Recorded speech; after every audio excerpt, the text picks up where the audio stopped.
کبھی کبھی ہمیں اپنی زندگی ایک بوجھ لگنے لگتی ہے، جیسے ہماری ہونے یا نہ ہونے سے کوئی فرق ہی نہیں پڑتا، جیسے وقت ہمارے خلاف چل رہا ہے، ہمارا ہر کام الٹا ہو رہا ہے، ہماری ہر کوشش، ہماری ہر تدبیر بیکار جاتی ہے۔ ہمیں لگتا ہے جیسے ساری مصیبتیں ہمارے لیے ہیں۔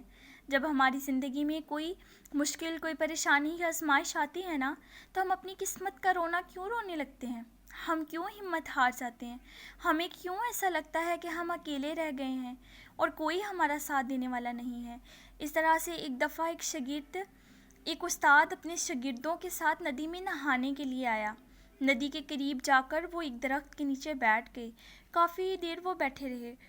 اوپر سے شام ہو رہی تھی، دن ڈر رہا تھا، لیکن وہ ندی میں نہانے کے لیے نہیں جا رہے تھے۔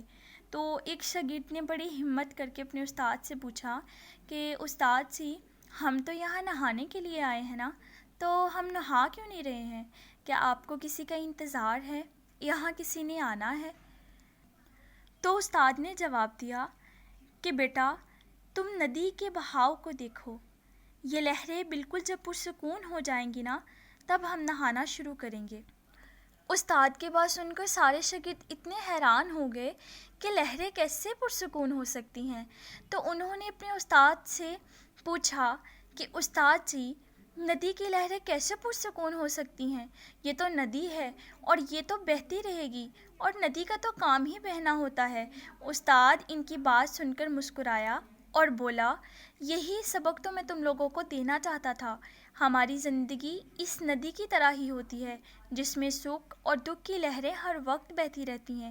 اگر ہم دکھوں سے ہار کر بیٹھ جائیں، اگر ہم یہ سوچیں جب زندگی سے سارے دکھ ختم ہو جائیں گے، جب اچھا وقت آئے گا تو میں کچھ کروں گا، پھر ہی زندگی میں آگے بڑھ سکوں گا، تو اس سوچ کے ساتھ ہم زندگی میں کبھی کچھ نہیں کر سکتے۔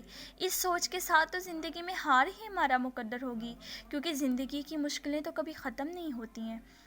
دکھوں کا سامنا کرنے کے باوجود آگے بڑھنا ہوتا ہے بیٹا، اور ایک بات یاد رکھنا، مشکلات ہمیں اونچا اڑانے کے لیے آتی ہیں، ہمیں حالات کا سامنا کرنا سکھاتی ہیں، ہمیں آگے بڑھنے کا حوصلہ دیتی ہیں، لیکن عقل مند انسان ہمیشہ ان مشکلات پر قابو پاتا ہے۔ وہ ان مشکلات سے نکلنے کا ایک راستہ ڈھونڈتا ہے، کیونکہ مشکلات تو سبھی پر آتی ہیں، لیکن کمزور انسان ان مشکلات کا شکار ہو جاتا ہے اور وہ بکھر جاتا ہے۔ تو ایسی مشکلات میں کوئی ایسا فرد